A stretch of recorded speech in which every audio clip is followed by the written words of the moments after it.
जय हिंद दोस्तों।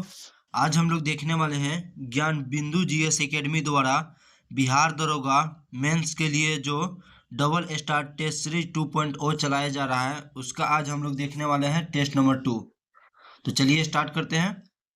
पहला क्वेश्चन है, पेशा अधिनियम के संबंध में निम्नलिखित कथनों पर विचार करें। तो अगर हम बात करें पेशा अधिनियम के संबंध की, तो पहला कथन है, भूरिया समिति के सिफारिश पर 1996 में पेशा अधिनियम पारित किया गया था। ये बिल्कुल सही है। अगला है, पेशा अधिनियम जो है 5वीं अनुसूची के 10 राज्यों में लागू होता है। यह भी सही है। अगला है, पेशा अधिनियम का उद्देश्य जनजातीय समुदायों को स्वशासन प्रदान करना है। तो यह भी कथन सही है। तो इसमें कुट का प्रयोग करके असत्य कथन का चयन करना था। तो इसका राइट आंसर हो जाएगा ऑप्शन नंबर डी, इनमें से कोई नहीं, क्योंकि सभी कथन जो है सत्य हैं। अगला है, कथन ए तथा कारण आर दिया हुआ है, इसका कूट का प्रयोग करके सही उत्तर का चयन करना है। अगर हम बात करें कथन ए की, तो कथन ए में दिया हुआ है, बर्फ का टुकड़ा पेय को ठंडा बना देता है। ये बिल्कुल सही है। कारण की बात करें तो बर्फ पिघलने के लिए पेय से गुप्त ऊष्मा लेती है, जिससे जो पेय है वह ठंडा हो जाता है। यह भी कथन सही है। तो इसका राइट आंसर हो जाएगा ऑप्शन नंबर ए। कथन ए तथा कारण आर दोनों सही है और व्याख्या भी करता है ए आर की। अगला है, चोल साम्राज्य का सर्वाधिक विस्तार किसके शासनकाल में हुआ था। तो अगर हम बात करें चोल साम्राज्य का सर्वाधिक विस्तार के संदर्भ में, तो चोल साम्राज्य का जो सर्वाधिक विस्तार हुआ था वह राजेंद्र प्रथम के समय में हुआ था। इसका right answer option number A हो जाएगा, केवल 1। अगर हम बात करें राजराज प्रथम की, तो राजराज प्रथम जो है मालदीव पर अपना विजय प्राप्त किए थे, लेकिन सर्वाधिक विस्तार जो है इनके समय नहीं हुआ था। अगर हम विजयालय की बात करें, तो विजयालय जो है यह जो है चोल वंश के संस्थापक थे। इसका right answer option number A हो जाएगा, राजेंद्र चोल जो है यह जो है बंगाल के युद्ध में भी भाग लिए थे, जिसमें विजय प्राप्त किए थे। अगला क्वेश्चन है, यदि root under 310a equal to 3 sine a है, तो ब्रैकेट 2√3 कोसेक ए इंटू 10a का मान ज्ञात करें। तो मैथ का क्वेश्चन जो है सॉल्व नहीं करने वाले हैं, डायरेक्ट इसका आंसर बता देंगे। इसका right answer option number B हो जाएगा 6। अगला है, आसियान के संदर्भ में निम्नलिखित कथनों पर विचार करें। तो आसियान के संदर्भ में निम्नलिखित कथनों पर विचार करना है तथा कूट का प्रयोग करके सही उत्तर का चयन करना है। पहला कथन है, आसियान की स्थापना जो है वर्ष 1967 में बैंकॉक घोषणा पत्र से हुई है। ये बिल्कुल सही है। अगला है, इसका मुख्यालय जो है जकार्ता इंडोनेशिया में स्थित है। तो आसियान का मुख्यालय जकार्ता इंडोनेशिया में है। ये भी कथन सही है। अगला है, वर्तमान में इसमें जो है 11 सदस्य देश हैं। तो आसियान में वर्तमान में 11 सदस्य देश हैं, जिसमें से जो है 5 देश इसके संस्थापक देश हैं और 6 देश जो हैं अलग से शामिल हुए हैं। जिसमें अगर 11वां सदस्य की बात करें, तो वर्ष 2025 में तिमोरी लिस्टे जो है आसियान का 11वां सदस्य के रूप में शामिल हुआ है। भारत जो है आसियान का सदस्य नहीं है। इसका राइट आंसर हो जाएगा ऑप्शन नंबर डी। उपयुक्त सभी कथन जो है सही है। अगला है, निम्नलिखित कथनों पर विचार कीजिए। तो कथन और कारण दिया हुआ है, उस पर विचार करना है तथा कूट का प्रयोग करके उत्तर देना है। पहला है कथन, दक्कन पठार का निर्माण जो है बेसाल्ट चट्टान से हुआ है। ये बिल्कुल सही है। दक्कन पठार का निर्माण जो है बेसाल्ट चट्टान से हुआ है। कारण की बात करें तो दक्कन पठार से काली मृदा का विकास हुआ है। यह भी कथन सही है। इसका राइट आंसर हो जाएगा ऑप्शन नंबर बी। इसका राइट आंसर हो जाएगा। दोनों कथन सही है, किंतु आर ए का सही व्याख्या नहीं कर रहा है। ऑप्शन नंबर बी इसका राइट आंसर हो जाएगा। अगला रीजनिंग का क्वेश्चन है, जिसमें दिया हुआ है पीले रंग के विपरीत कौन सा रंग आएगा। यानी रंग दिया हुआ है, उसमें पीले रंग के विपरीत कौन सा रंग आएगा। तो देखिए, पहले हम 2 डब्बा को लेकर बनाना चाहे तो नारंगी इसमें भी है, नारंगी इसमें भी है, नीला इसमें भी है, नीला इसमें भी है। तो पीला का उल्टा जो है बैगनी हो जाएगा। इसका right answer option number A हो जाएगा, बैगनी। अगला क्वेश्चन है, राजकोषीय स्वास्थ्य सूचकांक 2025 में शीर्ष प्रदर्शनकर्ता राज्यों का सही क्रम चुनिए।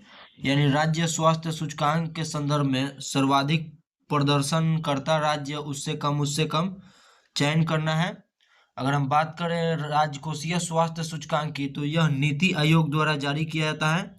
नीति आयोग का स्थापना 1 जनवरी वर्ष 2015 में किया गया था। अगर हम इस क्रम की बात करें तो इसका राइट आंसर हो जाएगा ऑप्शन नंबर ए। प्रथम स्थान पे उड़ीसा है, दूसरे स्थान पे छत्तीसगढ़, फिर गोवा है। ऑप्शन नंबर ए इसका राइट आंसर हो जाएगा।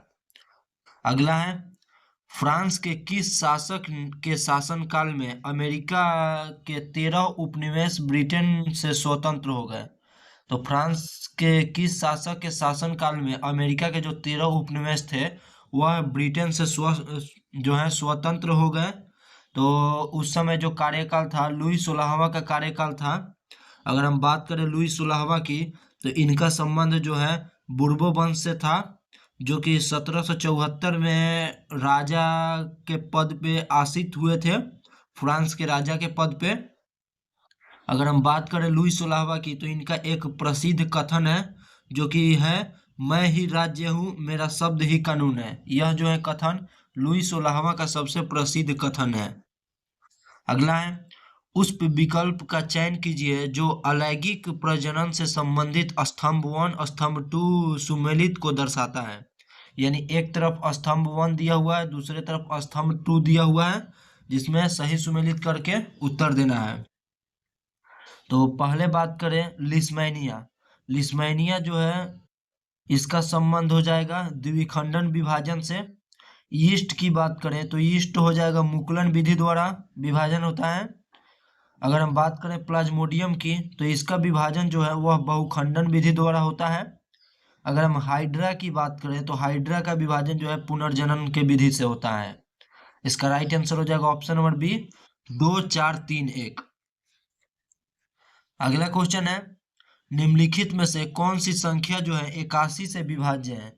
तो 81 से अगर विभाज्य के हम नियम की बात करें तो सभी अंकों को जोड़ने पर 81 यानी 9 से भी वह विभाजित हो सकता है या 3 से भी विभाजित हो सकता है।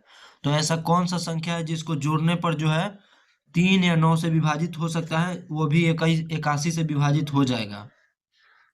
तो बात करें अगर हम ऑप्शन नंबर सी की, तो ऑप्शन नंबर सी इसका राइट आंसर हो जाएगा 5 2 5 2 7 और 6 13 13 5 18 18/9। यह जो है 9 से विभाजित हो रहा है, यानी 81 से भी विभाजित हो जाएगा।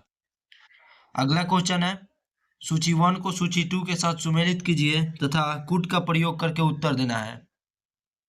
तो एक तरफ सूची 1 में दिया हुआ है भारत के गवर्नर जनरल वायसराय, दूसरे तरफ संबंधित विषय, यानी कौन सा गवर्नर जनरल वायसराय थे जिनका संबंधित विषय से संबंधित करना है।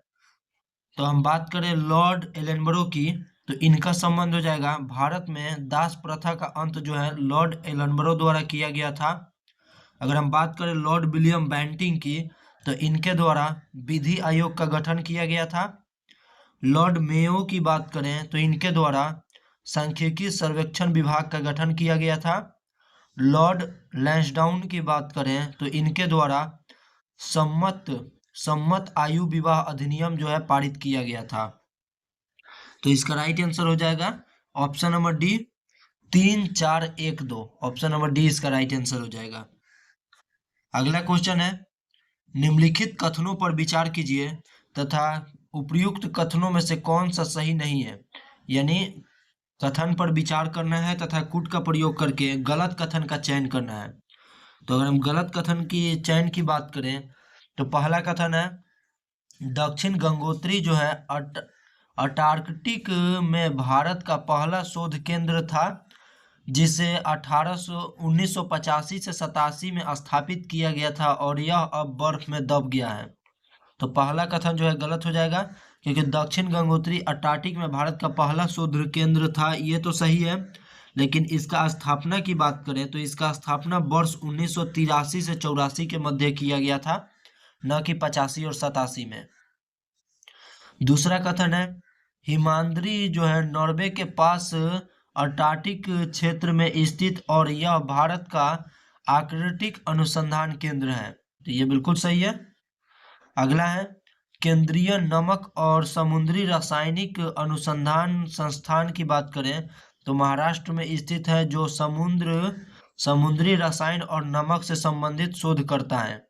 तो यह भी कथन गलत हो जाएगा, क्योंकि केंद्रीय नमक और समुद्री रासायनिक अनुसंधान संस्थान की बात करें तो यह महाराष्ट्र नहीं बल्कि गुजरात राज्य में स्थित है, गुजरात के भावनगर में।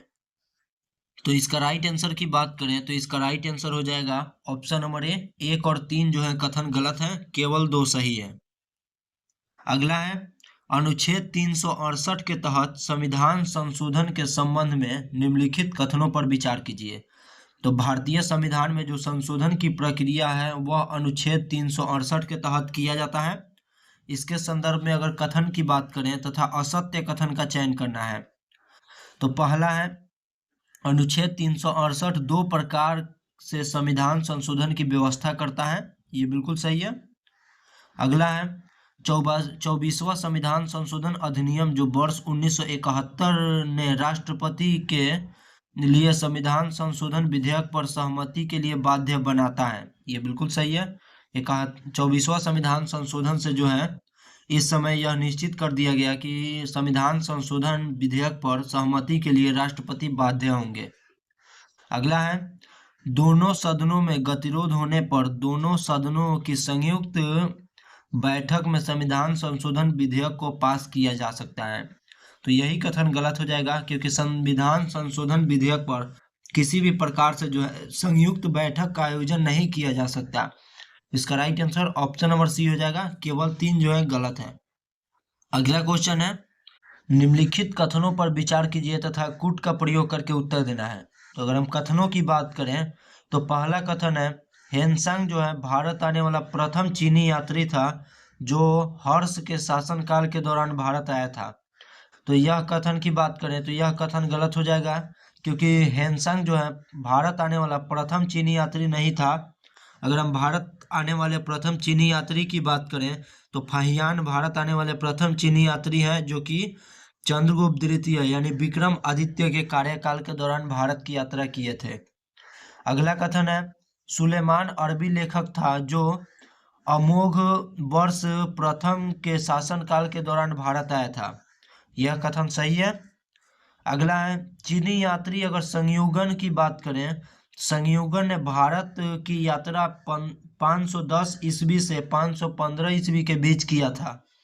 तो यह भी कथन गलत हो जाएगा, क्योंकि संयुगन की अगर हम बात करें तो यह भारत का यात्रा जो है 515 से 520 के मध्य किए थे। तो इसका राइट आंसर हो जाएगा उपयुक्त में से सत्य कथन का चयन करना है। तो 1 और 3 जो है गलत हो जाएगा। इसका right answer option number C हो जाएगा, केवल 2 सही है। अगला है सूची 1 को सूची 2 के साथ सुमेलित कीजिए और नीचे दिए गए कूट का प्रयोग करके सही उत्तर का चयन करना है। तो सूची 1 में दिया हुआ है खनिज, सूची 2 में दिया हुआ है शीर्ष भंडारण वाले राज्य, यानी कौन सी खनिज का भंडारण जो है किस राज्य में सर्वाधिक होता है। तो अगर हम मैग्नेटाइट की बात करें तो इसका भंडारण राज्य हो जाएगा ओडिशा। सोना की अगर हम बात करें तो इसका प्रमुख भंडारक राज्य हो जाएगा कर्नाटक। बक्साइड की बात करें तो इसका प्रमुख भंडारक राज्य हो जाएगा बिहार। ग्रेफाइट की अगर हम बात करें तो इसका प्रमुख भंडारक राज्य अरुणाचल प्रदेश हो जाएगा। तो इसका राइट आंसर हो जाएगा ऑप्शन नंबर ए 1, 2, 3, 4। अगला है निम्नलिखित में से कौन सा आयनिक यौगिक नहीं है। तो इनमें से कौन सा आयनिक यौगिक नहीं है। तो आयनिक यौगिक की अगर हम बात करें तो उसमें क्या होता है परमाणुओं का जो ट्रांसफर होता है, तथा सहसंयोजक यौगिक की बात करें तो उसमें यौगिक जो है बंध बनाते हैं। तो अगर हम पोटेशियम क्लोराइड की बात करें तो यह एक प्रकार का जो है आयनिक यौगिक का उदाहरण है हाइड्रोजन क्लोराइड। तो हाइड्रोजन क्लोराइड की बात करें तो यह एक प्रकार का आयनिक यौगिक नहीं है, बल्कि यह एक प्रकार का सहसंयोजक यौगिक है। अगला है कार्बन टेट्रा क्लोराइड। तो कार्बन टेट्रा क्लोराइड की बात करें तो यह भी आयनिक यौगिक नहीं है, बल्कि एक प्रकार का यह सहसंयोजक यौगिक है। अगर हम सोडियम क्लोराइड की बात करें तो यह एक प्रकार का आयनिक यौगिक है, तो इसमें कौन सा आयनिक यौगिक नहीं है, गलत का चयन करना था। तो इसका राइट आंसर हो जाएगा ऑप्शन नंबर बी। 2 तथा 3 जो है आयनिक यौगिक नहीं है, बल्कि वह सहसंयोजक यौगिक हैं। अगला है, किस देश ने 28 अप्रैल को राष्ट्रीय शोक दिवस घोषित किया है? तो राष्ट्रीय अगर हम शोक दिवस की बात करें जो 28 अप्रैल को मनाया जाता है, तो यह मनाया जाता है ईरान में। ऑप्शन नंबर बी इसका राइट आंसर हो जाएगा। अगला है, भारतीय विश्वविद्यालय अधिनियम के संदर्भ में निम्नलिखित कथनों में से कौन सा सही नहीं है? यानी भारतीय विश्वविद्यालय अधिनियम के संदर्भ में गलत कथन का चयन करना है।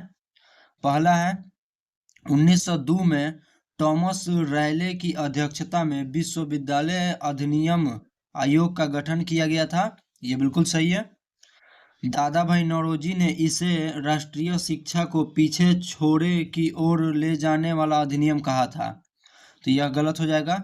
राष्ट्रीय शिक्षा को पीछे की ओर ले जाने वाला अधिनियम जो विश्वविद्यालय आयोग को कहा गया था, वह दादा भाई नौरोजी द्वारा नहीं बल्कि गोपाल कृष्ण गोखले द्वारा कहा गया था।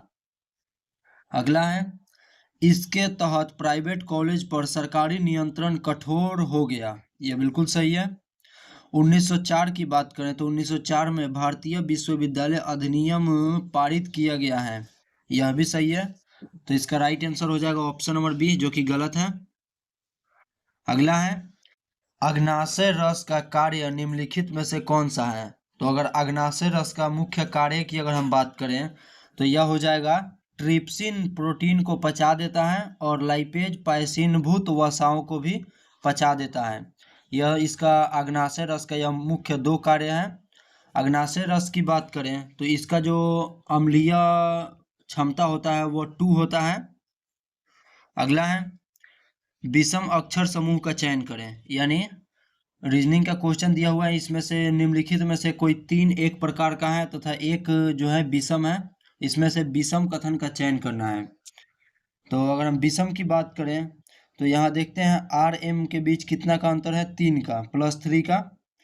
ओ जे के बीच -5 का, यू पी के बीच -5 का, आर डब्ल्यू डब्ल्यू आर के बीच -5 का। तो ऑप्शन नंबर ए इसका राइट आंसर हो जाएगा।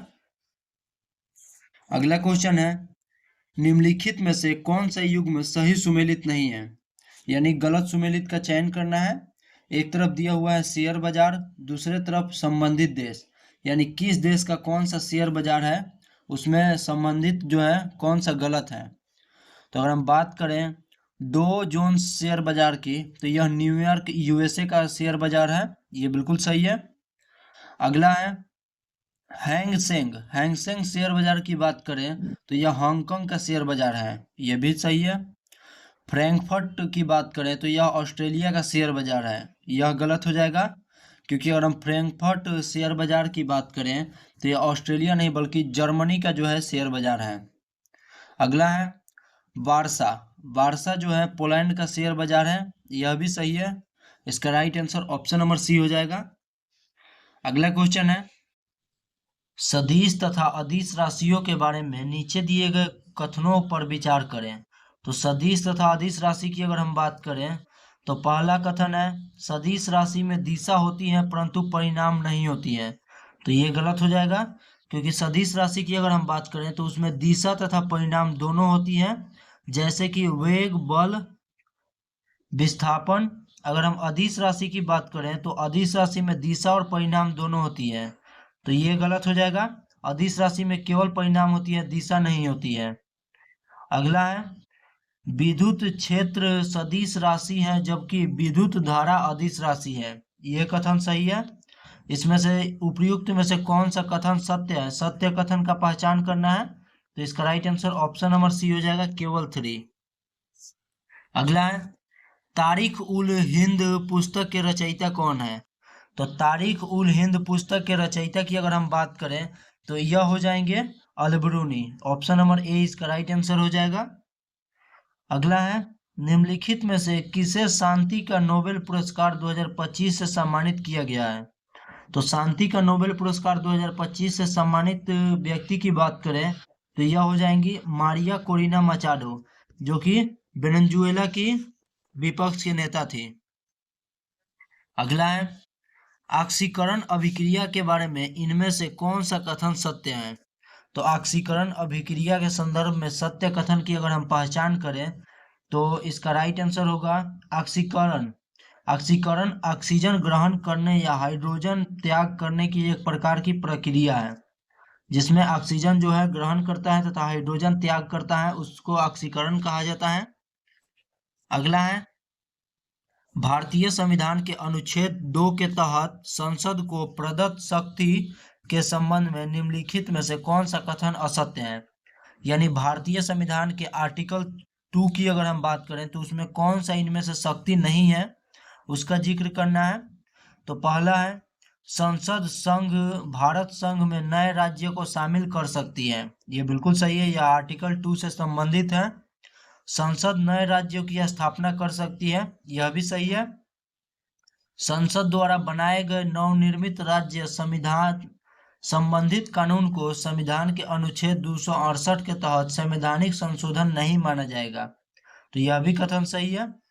अगला है संसद किसी नए राज्य के गठन के लिए केंद्र शासित प्रदेश को भी शामिल कर सकती है, तो ये गलत हो जाएगा क्योंकि केंद्र शासित प्रदेश को इसमें शामिल नहीं किया जा सकता। ऑप्शन नंबर डी इसका राइट आंसर हो जाएगा। अगला है एक गांव लघु गणराज्य है, किसने कहा था। तो गांव एक लघु गणराज्य है, यह कथन की बात करें तो यह कथन जो है मेटकॉफ चार्ल्स मेटकॉफ द्वारा दिया गया था। ऑप्शन नंबर ए इसका राइट आंसर हो जाएगा। अगला क्वेश्चन है निश्चित कूट भाषा में VR27 ये संबंधित है YU32 से, वैसे ही MI09 से संबंधित है, PL14 से संबंधित है, तो वैसे ही संबंध का प्रयोग करते हुए GC13 जो है किससे संबंधित होंगे। तो अगर हम इसमें कथन की बात करें तो अंक में पहले देखते हैं 27 और 32, यहाँ पे +5 हो रहा है, 9 + 14 +5 हो रहा है, तो 13 में +5 करेंगे तो 18 होगा, जो कि 3 ऑप्शन में है। अगला है V से Y +3, M से P +3, G से G में +3 करेंगे तो यह जाएगा J। ऑप्शन नंबर बी इसका राइट आंसर हो जाएगा। J उसके बाद भी +3 हो रहा है तो K, ऑप्शन नंबर बी इसका राइट आंसर हो जाएगा। अगला है कंप्यूटर में रैम का मुख्य कार्य क्या है। तो कंप्यूटर में अगर रैम का मुख्य कार्य की अगर हम बात करें तो यह रैम का मुख्य कार्य हो जाएगा अस्थायी रूप से डेटा और प्रोग्राम को स्टोर करना, इसका मुख्य कार्य है। ऑप्शन नंबर डी इसका राइट आंसर हो जाएगा। अगला है अनाक्षी श्वसन का अंतिम उत्पाद क्या होता है। तो अनाक्षी श्वसन की अगर हम बात करें तो उसका अंतिम उत्पाद के संदर्भ में तो इसका अंतिम उत्पाद हो जाएगा लैक्टिक अम्ल। ऑप्शन नंबर सी इसका राइट आंसर हो जाएगा। अगला है भारत में हरित क्रांति के जनक किन्हें कहा जाता है। तो भारत में अगर हरित क्रांति के जनक की बात करें तो यह कहा जाता है MS स्वामीनाथन को। अगर हम वर्गीज कुरियन की बात करें तो इनको जो है श्वेत क्रांति का जनक कहा जाता है। अगला क्वेश्चन है निम्नलिखित कथनों पर विचार कीजिए तथा कूट का प्रयोग करके असत्य कथन का चयन करना है। यानी कथन दिया हुआ है, इसमें से गलत कथन का चयन करना है। तो अगर हम पहला कथन की बात करें तो पहला है प्रथम गोलमेज सम्मेलन जो है इसका सभापति ब्रिटिश प्रधानमंत्री रैमजे मैकडोनाल्ड थे, ये बिल्कुल सही है। दिल्ली वार्ता अप्रैल 1931 में हुआ था, तो यह कथन गलत हो जाएगा क्योंकि अगर हम दिल्ली वार्ता की बात करें तो इसका अन्य नाम है गांधी इरविन समझौता। यह जो है 5 मार्च 1931 को महात्मा गांधी और इरविन के मध्य किया गया था, जिसे दिल्ली वार्ता के रूप में भी जाना जाता है। तो अप्रैल नहीं होगा, मार्च होगा। अगला है पूना पैक्ट समझौता पर गांधी जी की ओर से तेज बहादुर सप्रू से हस्ताक्षर किए गए थे, यह भी गलत हो जाएगा क्योंकि पूना पैक्ट की अगर हम बात करें तो महात्मा गांधी द्वारा तथा BR अम्बेडकर के मध्य हुआ एक समझौता था। इसमें जो है गांधी जी की ओर से मदन मोहन मालवीय जो है हस्ताक्षर किए थे, तो इसमें असत्य कथन का चयन करना था। तो ऑप्शन नंबर सी इसका राइट आंसर हो जाएगा। 2 तथा 3 जो है असत्य कथन है। अगला है निम्नलिखित में से किस देश में प्रत्यक्ष लोकतंत्र की व्यवस्था है? तो अगर हम प्रत्यक्ष लोकतंत्र की व्यवस्था की बात करें तो यह हो जाएगा स्विट्जरलैंड। स्विट्जरलैंड में जो है प्रत्यक्ष लोकतंत्र की व्यवस्था है।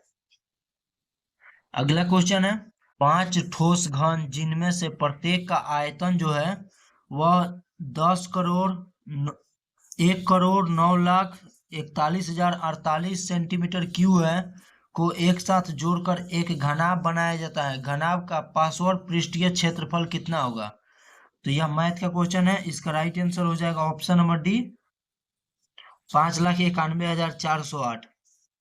अगला है, विशाल पर्वत के बीच भारत का कौन सा राष्ट्रीय उद्यान सबसे छोटा होने का खिताब रखता है? तो कौन सा भारत का सबसे छोटा राष्ट्रीय उद्यान है जो कि भारत के विशाल पर्वतों के बीच स्थित है? तो इसका राइट आंसर हो जाएगा ऑप्शन नंबर सी। इसका राइट आंसर हो जाएगा South Button Island National Park. South Button Island National park.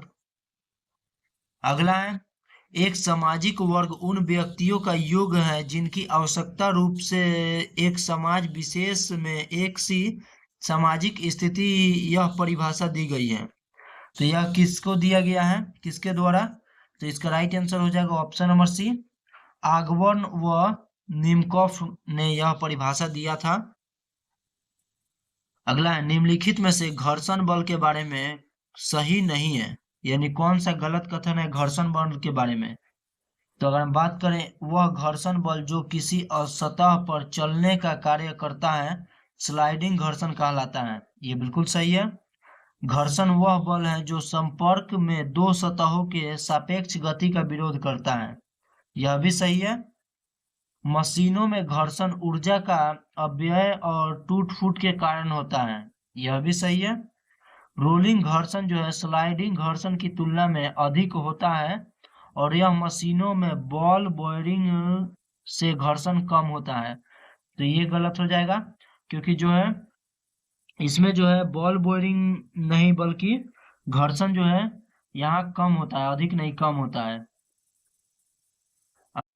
निम्नलिखित में से कौन सा युग्म असत्य है? तो इसमें से असत्य युग्म का चयन करना है। एक तरफ दिया हुआ है राजवंश, दूसरे तरफ संबंधित शासक, यानी कौन से राजवंश से कौन से शासक संबंधित थे उसका चयन करना है। अगर हम गुप्त वंश की बात करें तो महेंद्रादित्य यह गुप्त वंश से संबंधित है। ये बिल्कुल सही है।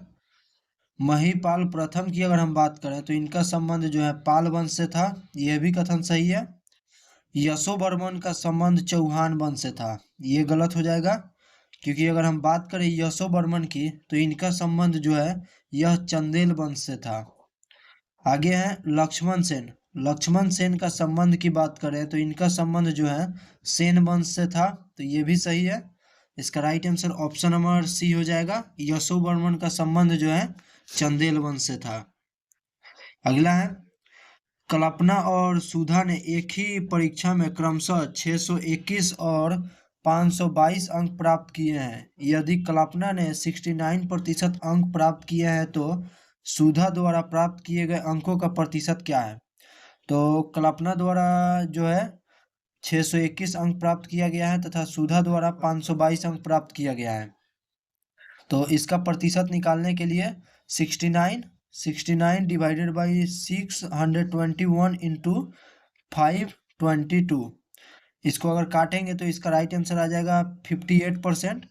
ऑप्शन नंबर डी इसका राइट आंसर हो जाएगा। अगला है, निम्नलिखित में से असत्य युग्म का चयन कीजिए, यानी मिलान किया हुआ है जिसमें से एक युग्म जो है वह असत्य है, उसका चयन करना है। पहला युग्म की बात करें तो एक तरफ बहुउद्देशीय परियोजना दिया हुआ है, दूसरे तरफ नदी दिया हुआ है, यानी कौन से नदी पे कौन सा बहुउद्देशीय परियोजना जो है स्थापित है।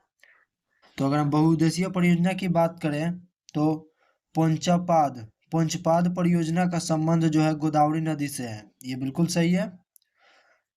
बाणसागर परियोजना का संबंध जो है सोन नदी से है। यह भी कथन सही है। तुलबुल परियोजना की बात करें तो इसका संबंध जो है झेलम नदी से है। यह भी कथन सही है। श्री सैलम परियोजना का संबंध तुंगभद्रा नदी से है। यह कथन गलत हो जाएगा, क्योंकि अगर हम बात करें श्रीशैलम परियोजना की तो इसका संबंध तुंगभद्रा नहीं बल्कि कृष्णा नदी हो जाएगा। ऑप्शन नंबर डी इसका राइट आंसर हो जाएगा। अगला है, एक अंतरिक्ष यात्री पृथ्वी के बराबर आयाम किंतु उसके द्रव्यमान के 3 गुना द्रव्यमान वाले ग्रह पर जाता है। यदि पृथ्वी पर उसका भार 60 न्यूटन है तो उस ग्रह पर उसका वजन कितना होगा। तो अगर उस ग्रह पे उस व्यक्ति का अगर हम वजन की बात करें तो उसका वजन जो है 180 न्यूटन हो जाएगा, इसका 3 गुना।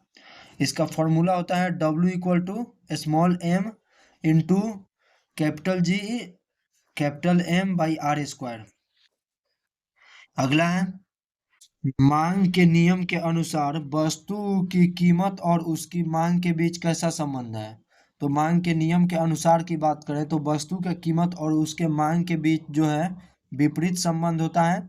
जब वस्तु का कीमत बढ़ता है तो उसका मांग घट जाता है तथा वस्तु का कीमत घटता है तो उसका मांग बढ़ जाता है। ऑप्शन नंबर ए इसका राइट आंसर हो जाएगा।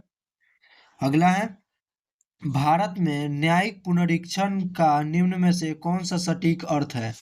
तो भारत में न्यायिक पुनरीक्षण का सबसे सटीक अर्थ की अगर हम बात करें तो वह हो जाएगा, सर्वोच्च न्यायालय उस कानून को अवैध घोषित कर सकता है जो संविधान सम्मत नहीं है। इसका right answer option number B हो जाएगा। अगला है, निम्नलिखित कथनों पर विचार कीजिए तथा कुट का प्रयोग करके सत्य कथन का चयन करना है। तो अगर हम कथन की बात करें तो कथन पहला दिया हुआ है, कर्नाट वंश के शासन काल को मिथिला का स्वर्णयुग कहा जाता है। यह बिल्कुल कथन सही है। बिहार में तुर्क सत्ता का वास्तविक संस्थापक की उपमा जो है बख्तियार खिलजी को दिया जाता है। यह भी कथन सही है। अगला है, इल्तुतमिश द्वारा मलिक जौनी को बिहार के प्रथम सूबेदार के रूप में नियुक्त किया गया था। यह भी कथन अपने आप में सही है। अगर हम बात करें अगला कथन, तिब्बती यात्री धर्मस्वामी का बिहार आगमन पाल वंश के समय में हुआ था। तो यह कथन गलत हो जाएगा। तिब्बती यात्री धर्मस्वामी का बिहार आगमन की अगर हम बात करें तो यह आगमन जो है वह कर्नाट वंश के समय हुआ था, वर्ष 1234 में। उस समय कर्नाट वंश के राजा जो है राम सिंह के समय हुआ था। तो इसका राइट आंसर हो जाएगा ऑप्शन नंबर सी, केवल 1, 2, 3 सही है। अगला है, शहर जे जो है शहर एम के पश्चिम में है। शहर जे जो है शहर एम के पश्चिम में है। आगे है, शहर एम के दक्षिण में है। तो शहर एन जो है एम के दक्षिण में है। अगला है, शहर के जो है एन के पश्चिम में है। तो के की बात करें वह एन के पश्चिम में स्थित है। अगला है, शहर एल जो है एन के दक्षिण में है। तो एल एन के दक्षिण में हो जाएगा। उसके बाद पूछ रहा है शहर के सापेक्ष में शहर एल की स्थिति क्या है। यानी के सापेक्ष में एल की स्थिति की बात करें तो यह हो जाएगा दक्षिण पूर्व। दक्षिण पूर्व इसका स्थिति हो जाएगा। तो 46 का राइट आंसर हो जाएगा ऑप्शन नंबर डी इसका राइट आंसर हो जाएगा। अगला है, फूलों में स्त्री केसर के शीर्ष भाग को क्या कहा जाता है। तो अगर फूलों के स्त्री केसर के अगर हम शीर्ष भाग की चर्चा करें तो उसे जो है उसे कहा जाता है वर्तिकाग्र। ऑप्शन नंबर डी इसका राइट आंसर हो जाएगा। अगला है, निम्नलिखित में से कौन सा युग्म जो है सही सुमेलित नहीं है। तो गलत सुमेलित का चयन करना है। एक तरफ दिया हुआ है 1857 के विद्रोह का केंद्र, दूसरे तरफ दिया हुआ है ब्रिटिश दमनकर्ता। यानी कौन सा ब्रिटिश दमनकर्ता था, किस केंद्र से जो है 1857 की क्रांति का जो है दमन किया था। तो अगर हम लखनऊ की बात करें तो लखनऊ के क्षेत्र का दमनकर्ता जो है कैंपबेल थे। यहाँ से अगर नेतृत्वकर्ता की बात करें अगर हम तो लखनऊ से हजरत महल द्वारा नेतृत्व किया जा रहा था। ये बिल्कुल सही है। अगर हम इलाहाबाद की बात करें तो इलाहाबाद से नेतृत्व जो है लियाकत अली खान द्वारा किया जा रहा था। यहाँ पे अंग्रेज जो है दबाने वाला था वह था ब्रिगेडियर जनरल नील। यह भी सही है। अगर हम बरेली की बात करें तो बरेली से 1857 की क्रांति का जो नेतृत्व था वह खान बहादुर खान द्वारा किया जा रहा था। यहाँ पे दबाने वाला हेनरी लॉरेंस नहीं था, बल्कि यहाँ पे दबाने वाला की बात करें तो वह कैंपबेल था। तो ऑप्शन नंबर सी गलत हो जाएगा। अगर हम दिल्ली की बात करें तो यहाँ से नेतृत्व जो है बहादुर शाह जफर द्वारा किया जा रहा था, तथा दबाने वाला अंग्रेज की बात करें तो हडसन था। यह बिल्कुल सही है। इसका right answer option number C हो जाएगा, जो कि गलत था। अगला है, यदि ए अनुपात बी समानुपात बी अनुपात c equal to c equal to 4a equal to b equal to 18 है, तो सी का धनात्मक मान ज्ञात कीजिए। तो इसका राइट आंसर हो जाएगा ऑप्शन नंबर डी 36। अगला है, पीएम सूर्य घर मुफ्त बिजली योजना का अन्य नाम क्या है? तो पीएम सूर्य घर मुफ्त बिजली योजना का अगर हम अन्य नाम की चर्चा करें तो इसका अन्य नाम हो जाएगा प्रधानमंत्री सूर्योदय योजना। ऑप्शन नंबर ए इसका राइट आंसर हो जाएगा। अगला क्वेश्चन है, निम्नलिखित में से कौन सा हिल स्टेशन है जहां पर पर्यटन जो है सर्दियों में इग्लू का अनुभव करते हैं? तो कौन सा हिल स्टेशन पे पर्यटन जो है सर्दियों में इग्लू का अनुभव करते हैं? तो यह हिल स्टेशन हो जाएगा मनाली, जो कि हिमाचल प्रदेश में स्थित है। ऑप्शन नंबर सी इसका राइट आंसर हो जाएगा।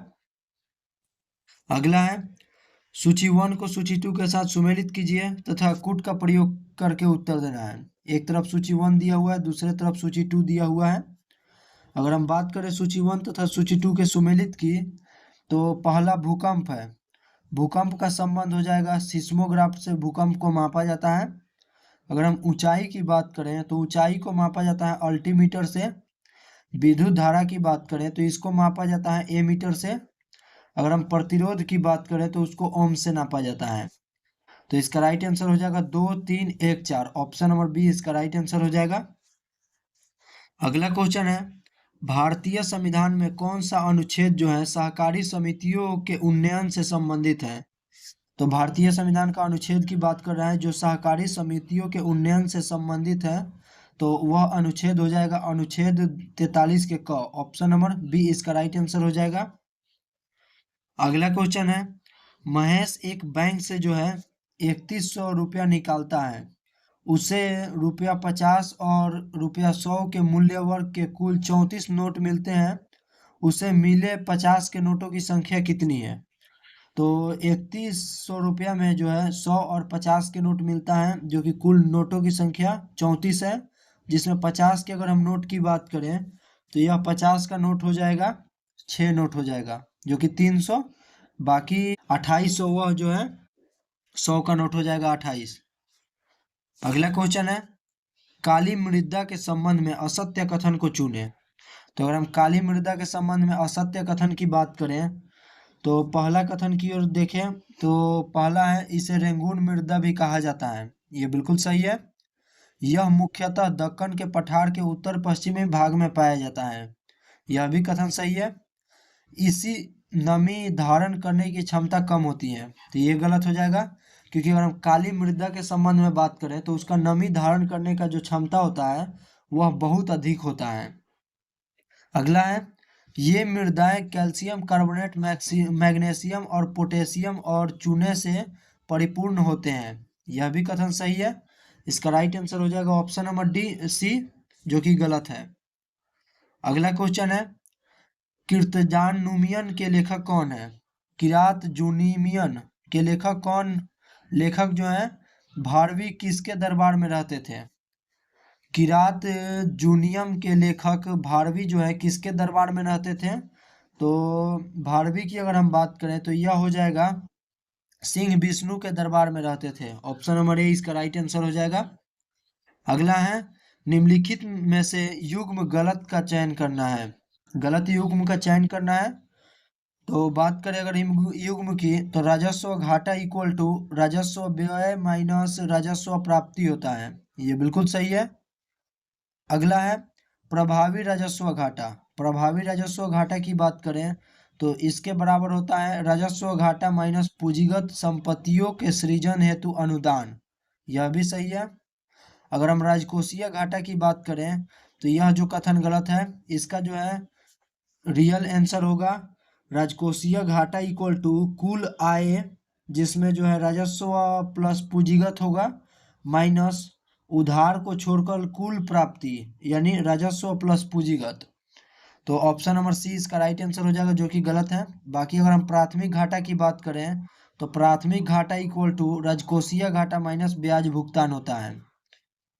अगला है, यहाँ पर नीचे दी गई 5 तीन अंकीय संख्याओं पर आधारित है। यहाँ जो है, यदि प्रत्येक संख्या के पहले अंक में 2 जोड़ा जाए तो कितनी संख्याओं में पहला अंक जो है दूसरे अंक से पूरी तरह विभाजित हो जाएगा। तो पहले अंक में जो है 2 जोड़ा जाए तो यहाँ 3 की जगह 2 जोड़ा जाएगा तो 5 हो जाएगा, जो कि 8 से डिवाइड नहीं होगा। यहाँ 6 की जगह 2 जोड़ा जाएगा तो 8 हो जाएगा, जो कि 7 से डिवाइड नहीं होगा। अगर 5 में 2 जोड़ा जाएगा तो 7 हो जाएगा, जो कि 4 से नहीं डिवाइड होगा। 2 में 2 जोड़ा जाएगा तो 4 हो जाएगा, 5 3 से डिवाइड नहीं होगा। 7 में 2 जोड़ा जाएगा तो 9 हो जाएगा, 4 से डिवाइड नहीं होगा। तो इसका राइट आंसर हो जाएगा 58 का ऑप्शन नंबर बी। जीरो जो है, जीरो विभाज्य होगा, एक भी विभाज्य नहीं हो पाएगा। अगला है, अभिलाक्षणिक गैस समीकरण P V equal to N R T किस गैस के लिए सही प्रकार से लागू होता है। तो अभिलाक्षणिक गैस का समीकरण की बात करें तो यह किसके लिए लागू होता है। तो इसका राइट आंसर हो जाएगा ऑप्शन नंबर सी, आदर्श गैस के लिए लागू होता है। अगला है, सूची 1 को सूची 2 के साथ सुमेलित करें तथा कुट का प्रयोग करके उत्तर देना है। एक तरफ सूची 1 में दिया हुआ है उपनाम, सूची 2 में दिया हुआ है खिलाड़ी, यानी कौन सा खिलाड़ी का उपनाम किस नाम से जाना जाता है वह दिया हुआ है। अगर हम बात करें द सिकमी स्नाइपर उपनाम से किस खिलाड़ी को जाना जाता है, तो यह खिलाड़ी हो जाएगी बाईचुंग भूटिया, बाईचुंग भूटिया। अगला है, ब्लैक पर्ल उपनाम से किस खिलाड़ी को जाना जाता है, तो यह हो जाएंगे पेले। अगर हम सुपर कैट खिलाड़ी के उपनाम से जाना जाता है किसको, तो यह हो जाएंगे क्लाइव लॉयड। अगर हम 360 डिग्री उपनाम से किस खिलाड़ी को जाना जाता है इसका बात करें तो यह जाना जाता है एबी डिविलियर्स को। इसका राइट आंसर हो जाएगा ऑप्शन नंबर ए, 4 3 4 2 1। अगला है, भारतीय संविधान के उपबंधों के अनुसार निम्नलिखित में से कौन सा कथन सही है। तो भारतीय संविधान के उपबंधों के अनुसार की बात करें तो इसमें सही कथन जो है यह हो जाएगा, समवर्ती सूची पर विधि बनाने की शक्ति संसद एवं राज्य विधायिका दोनों को है। ये बिल्कुल सही है, ऑप्शन नंबर डी इसका राइट आंसर हो जाएगा। अगला क्वेश्चन है, एक फ्यूज तार में मुख्य रूप से क्या होना चाहिए। तो एक फ्यूज तार के में मुख्य रूप से अगर हम बात करें इसमें तो इसमें जो है अल्प गलनांक यानी गलनांक कम तथा उच्च प्रतिरोध होना चाहिए। ऑप्शन नंबर बी इसका राइट आंसर हो जाएगा। अगला क्वेश्चन है, A plus B equal to 24 और ए माइनस बी का the whole square equal to 268 है, तो ए और बी का गुणनफल का मान कितना होगा। तो इसका राइट आंसर हो जाएगा ऑप्शन नंबर बी, 77 होगा। अगला है, निम्नलिखित में से कौन सा मौर्यकालीन स्थापत्य स्थल बिहार में नहीं है। तो मौर्यकालीन स्थापत्य स्थल की बात करें तो इनमें से कौन सा बिहार में जो है नहीं स्थित है। तो शाहबाज गढ़ी जो है यह बिहार में स्थित नहीं है। बाकी लौरिया नंदनगढ़ ये बिहार में है, बसाठ यह भी बिहार में है, लौरिया अरेराज यह भी बिहार में है। ऑप्शन नंबर डी इसका राइट आंसर हो जाएगा। अगला क्वेश्चन है, जिस पदार्थ में बड़ी संख्या में मुक्त इलेक्ट्रॉन्स होती हैं और कम प्रतिरोध दर्शाता है क्या कहलाता है। तो यह पदार्थ की अगर हम बात करें जिसमें बड़ी संख्या में मुक्त इलेक्ट्रॉन्स होती है और कम प्रतिरोध को दर्शाता है उसे क्या कहा जाता है। तो इसका राइट आंसर हो जाएगा ऑप्शन नंबर सी, उसे चालक कहा जाता है। अगला क्वेश्चन है, बामियान के विशालकाय बुद्ध प्रतिमाओं में किस भारतीय कला शैली का प्रभाव स्पष्ट रूप से दिखाई देता है। तो अगर हम बात करें बामियान के विशालकाय बुद्ध प्रतिमाओं की बात करें तो उसमें भारतीय के किस कला शैली जो है स्पष्ट रूप से दिखाई देता है, तो यह कला शैली हो जाएगा गंधार शैली। अगला है, मैथ का क्वेश्चन है, इसका राइट आंसर हो जाएगा 67 का ऑप्शन नंबर सी। अगला है, वॉलीबॉल की एक टीम में कितने खिलाड़ी होते हैं। तो अगर हम बात करें वॉलीबॉल की तो वॉलीबॉल के एक खिलाड़ी में जो है एक टीम में जो है 6 खिलाड़ी होते हैं। ऑप्शन नंबर सी इसका राइट आंसर हो जाएगा। अगला है, आर्कियोपेट्रिक्स, आर्कियोपेट्रिक्स डॉट डॉट डॉट है। तो अगर हम आर्कियोपेट्रिक्स की बात करें तो यह जो है जुरैसिक युग का सर्वपुरातन पक्षी है एक प्रकार का। ऑप्शन नंबर ए इसका राइट आंसर हो जाएगा। अगला है महाद्वीपीय विस्थापन का सिद्धांत किसने प्रस्तुत किया है। तो अगर हम महाद्वीपीय विस्थापन का सिद्धांत की बात करें तो यह जो है यह अल्फ्रेड वेगनर द्वारा प्रस्तुत किया गया था। ऑप्शन नंबर ए इसका राइट आंसर हो जाएगा। अगला है प्राचीन काल के जानवरों, पौधों एवं अन्य जीवों के संरक्षित अवशेषों या चिन्हों के अध्ययन का विज्ञान क्या कहलाता है। तो प्राचीन काल के जानवरों, पौधों एवं अन्य जीवों के संरक्षित अवशेषों का चिन्हों के अध्ययन का विज्ञान क्या कहलाता है। तो इसका राइट आंसर हो जाएगा जीवाश्म विज्ञान कहलाता है। ऑप्शन नंबर सी इसका राइट आंसर हो जाएगा। अगला है भारतीय शाही नौसेना के विद्रोहियों द्वारा गठित नौसेना केंद्रीय हड़ताल समिति का अध्यक्ष किसे चुना गया था। तो नौसेना केंद्रीय हड़ताल समिति का अगर हम अध्यक्ष की बात करें तो यह चुना गया था MS खान को। ऑप्शन नंबर सी इसका राइट आंसर हो जाएगा। अगला है निम्नलिखित युग्मों में से कौन सा सही सुमेलित नहीं है। यानी सूची 1 दिया हुआ है तथा दूसरी तरफ सूची 2 दिया हुआ है, इसमें से एक युग्म जो है सही सुमेलित नहीं है। एक तरफ प्रमुख अनुच्छेद दिया हुआ है, दूसरी तरफ प्रावधान दिया हुआ है। तो अगर हम बात करें अनुच्छेद 120 की तो इसमें जो है संसद के प्रयोग की जाने वाली भाषा का जिक्र किया गया है, ये बिल्कुल सही है। अनुच्छेद 210 की बात करें तो इसमें विधानमंडल में प्रयोग की जाने वाली भाषा का जिक्र किया गया है, यह भी सही है। अगला है अनुच्छेद 348। अनुच्छेद 348 की बात करें तो इसमें सर्वोच्च एवं उच्च न्यायालय में प्रयोग की जाने वाली भाषा का जिक्र किया गया है, यह भी सही है। अनुच्छेद 350 क की बात करें तो भाषाई अल्पसंख्यकों के लिए विशेष पदाधिकारी की बात किया गया है, तो ये गलत हो जाएगा क्योंकि अनुच्छेद 350 क की अगर हम बात करें तो इसमें प्राथमिक स्तर पर मातृभाषा में शिक्षा प्रदान करना इसका जिक्र किया गया है। अगला है धातु के बारे में निम्नलिखित कथनों पर विचार कीजिए। तो अगर हम धातु के बारे में निम्नलिखित कथनों पर विचार करें तथा कूट का प्रयोग करके गलत उत्तर का चयन करना है इसमें। तो अगर हम बात करें पहला है धातु इलेक्ट्रॉन त्याग करके धनायन बनाने की प्रवृत्ति रखते हैं, ये बिल्कुल सही है।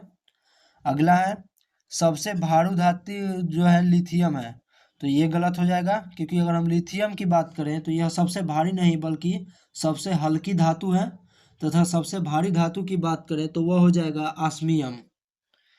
अगला है मानव शरीर में सर्वाधिक मात्रा में पाए जाने वाला धातु मैग्नीशियम है, यह भी कथन गलत हो जाएगा क्योंकि मानव शरीर में सर्वाधिक मात्रा में पाए जाने वाला अगर धातु की बात करें तो वह कैल्शियम हो जाएगा, न कि मैग्नीशियम। अगला है द्रव अवस्था में पाए जाने वाला धातु पारा है, ये बिल्कुल सही है। तो इसमें कथन 2 और 3 जो है गलत है। ऑप्शन नंबर बी इसका राइट आंसर हो जाएगा। अगला है 182 किलोमीटर की दूरी तय करने में सलज केबिन से 4 घंटे ज़्यादा लेता है।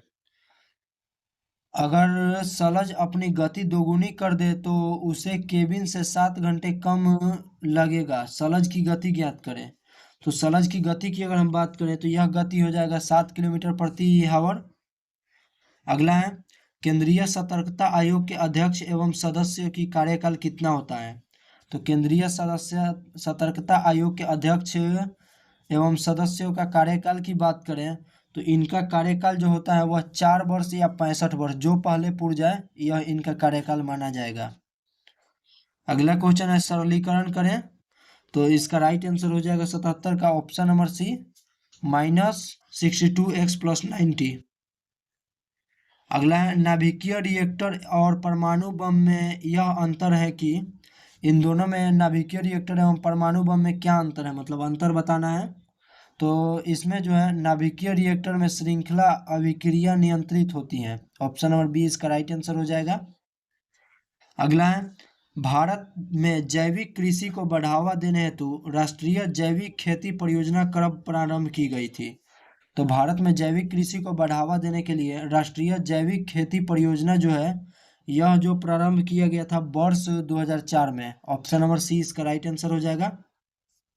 अगला है, आर्थिक क्रियाकलाप के अंतर्गत तृतीयक क्षेत्र में सम्मिलित है। यानी आर्थिक क्रियाकलाप के अंतर्गत जो है कौन कौन से इसमें जो है तृतीयक क्षेत्र में सम्मिलित है। तो बैंक की बात करें तो यह तृतीयक क्षेत्र में है, शिक्षा भी तृतीयक क्षेत्र में है, स्वास्थ्य भी तृतीयक क्षेत्र में है, संचार भी तृतीयक क्षेत्र में है।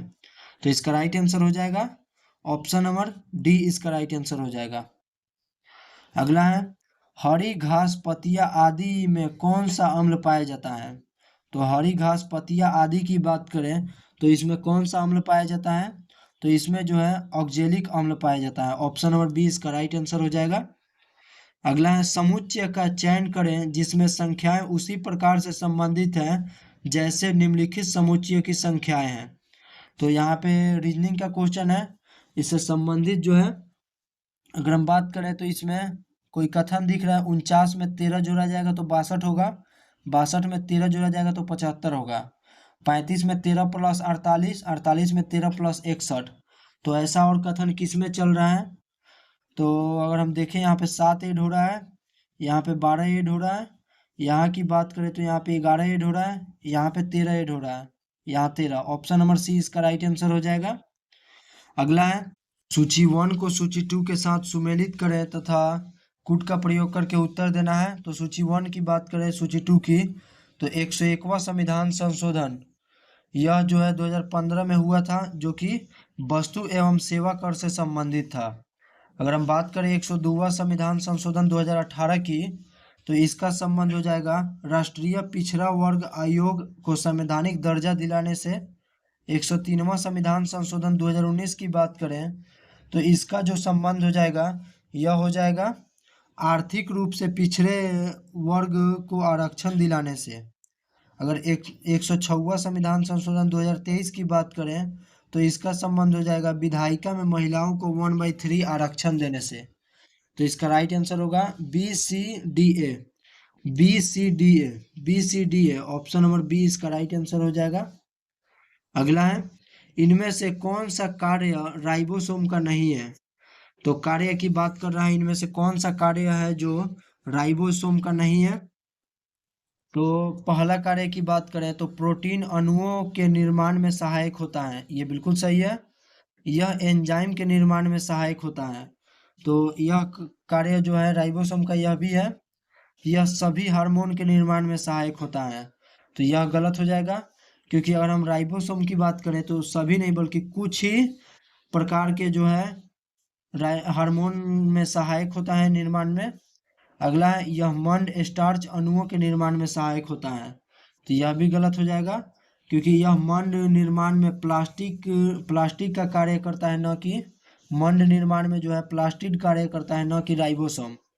तो इसमें जो है गलत सुमेलित का चयन करना था। इसका राइट आंसर हो जाएगा ऑप्शन नंबर सी। 3 और 4 जो है गलत है। अगला है, एक वस्तु को उसके वास्तविक विक्रय मूल्य के 2/5 पर बेचा जाने पर मानव को 24% की हानि होती है। यदि वह उसे उसके वास्तविक विक्रय मूल्य से 88% पर बेचता है तो लाभ प्रतिशत कितना होगा। तो इसका राइट आंसर हो जाएगा ऑप्शन नंबर ए 67.2%। अगला है, ज्वालामुखी उद्गम की प्रक्रिया में निकलने चट्टान के बड़े बड़े टुकड़े को क्या कहा जाता है। तो ज्वालामुखी उद्गम की प्रक्रिया में निकले चट्टानों के बड़े बड़े टुकड़ों की अगर हम बात करें तो उसे जो है वह ज्वालामुखीय बम के रूप में जाना जाता है। अगला है, निम्नलिखित में से कौन सा एक नीतिगत कटौती प्रस्ताव का मुख्य उद्देश्य होता है। तो कौन सा नीतिगत कटौती प्रस्ताव का मुख्य उद्देश्य होता है। तो इसका राइट आंसर हो जाएगा ऑप्शन नंबर बी, सरकार की किसी विशेष नीति के प्रति अपनी असहमति को व्यक्त करना। ऑप्शन नंबर बी इसका राइट आंसर हो जाएगा। अगला है, ब्लू वाटर पॉलिसी अथवा शांत जल की नीति किसने शुरू किया था। तो ब्लू वाटर पॉलिसी अथवा शांत जल की अगर हम नीति की बात करें तो यह जो है फ्रांसिस्को डी अल्मीडा द्वारा शुरू किया गया था, जो कि पुर्तगाल का प्रथम वायसराय बन के आया था भारत में। इसका कार्यकाल 1505 से 1509 तक था। अगला है, निम्नलिखित में से कौन सा युग्म जो है सही सुमेलित नहीं है, यानी गलत सुमेलित का चयन करना है। एक तरफ जयमंडल आरक्षित क्षेत्र दिया हुआ है, दूसरे तरफ राज्य दिया हुआ है। तो अगर हम बात करें सुमेलित नहीं है कि, तो पंचमढ़ी, पंचमढ़ी छत्तीसगढ़ में है, यही गलत हो जाएगा, क्योंकि पंचमढ़ी छत्तीसगढ़ नहीं बल्कि एमपी में है, मध्य प्रदेश में। अगर हम मन्नार की खाड़ी की बात करें तो इसका अवस्थिति तमिलनाडु हो जाएगा। नोकरेक की बात करें तो इसका अवस्थिति मेघालय हो जाएगा। शीत मरुस्थल की बात करें तो इसका अवस्थिति हिमाचल प्रदेश हो जाएगा। ऑप्शन नंबर ए इसका राइट आंसर हो जाएगा। अगला है, सूची 1 को सूची 2 के साथ सुमेलित कीजिए तथा नीचे दिए गए कूट का प्रयोग करके सही उत्तर दीजिए। एक तरफ सूची 1, दूसरी तरफ सूची 2 दिया हुआ है। एक तरफ कुषाण शासक दिया हुआ है, दूसरी तरफ उनकी विशेषता दिया हुआ है। किस कुषाण शासक का कौन सा विशेषता था? तो अगर हम बात करें कुजुल कडफिसेस की, तो इनका जो मुख्य विशेषता था वह कुषाण वंश के संस्थापक थे। भीम कडफिसेस की अगर हम बात करें तो इनका मुख्य विशेषता स्वर्ण मुद्रा का प्रचलन इनके समय ज़्यादा हुआ था। अगर हम कनिष्क की बात करें तो इनका संबंध हो जाएगा बौद्ध धर्म की संरक्षण बने थे। बहुबिस्क की बात करें तो यह जो है हुस्कपुर नगर की स्थापना किए थे। इसका राइट आंसर हो जाएगा ऑप्शन नंबर ए, 2, 3, 1, 4। अगला है, विश्व की सबसे बड़ी भ्रंश घाटी कौन सी है? तो विश्व की अगर हम सबसे बड़ी भ्रंश घाटी की अगर हम चर्चा करें तो यह हो जाएगी विश्व की सबसे बड़ी भ्रंश घाटी अफ्रीका की महान भ्रंश घाटी। ऑप्शन नंबर बी इसका राइट आंसर हो जाएगा। अगला है, निम्नलिखित कथनों पर विचार कीजिए। एक कथन ए दिया हुआ है, दूसरा कारण आर दिया हुआ है। तो कथन ए की बात करें तो प्रथम आंग्ल सिख युद्ध लाहौर की संधि के साथ संपन्न हुआ था, ये बिल्कुल सही है। प्रथम आंग्ल सिख युद्ध के पश्चात डलहौजी ने पंजाब को अंग्रेजी राज्य में विलय कर लिया था, तो कारण गलत हो जाएगा, क्योंकि डलहौजी द्वारा पंजाब को जो है पंजाब राज्य का जो अंग्रेजी राज्य में विलय किया गया था वह प्रथम सिख युद्ध के तहत नहीं बल्कि द्वितीय सिख युद्ध के तहत किया गया था। तो इसका राइट आंसर हो जाएगा ऑप्शन नंबर डी, ए सही है, यानी कथन सही है और कारण गलत है। अगला मैथ का क्वेश्चन, रीजनिंग का क्वेश्चन है। यहाँ पे प्लस को माइनस से बदला जा रहा है तथा गुणा को भाग से बदला जा रहा है तथा बदल दिया जाए तो प्रश्नवाचक चिन्ह के स्थान पर क्या आएगा? तो इसका राइट आंसर हो जाएगा ऑप्शन नंबर बी, 153। अगला है, सूची 1 को सूची 2 के साथ रासायनिक पदार्थों के साथ सुमेलित करना है अनुप्रयोग के साथ। एक तरफ सूची 1 दिया हुआ है, दूसरी तरफ सूची 2। अगर हम मिलान करने की बात करें तो पहला है ब्लीचिंग पाउडर। ब्लीचिंग पाउडर का संबंध हो जाएगा विरंजन से। अगर हम बेकिंग सोडा की बात करें तो बेकिंग सोडा का संबंध जो है यह हो जाएगा प्रति अम्ल से। धावन सोडा की बात करें तो इसका संबंध हो जाएगा कांच का विरचन से। अगर हम सोडियम क्लोराइड की बात करें तो इसका संबंध हो जाएगा H2 तथा क्लोरीन का उत्पादन से।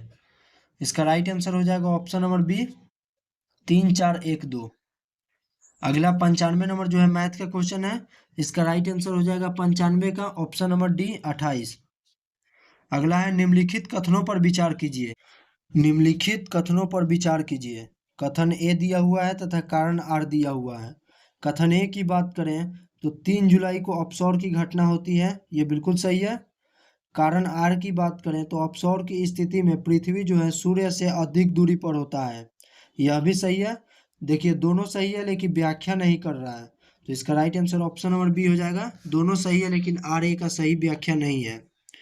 अगला है, उच्च न्यायालय के न्यायाधीश की नियुक्ति के संदर्भ में कौन सा कथन सत्य है?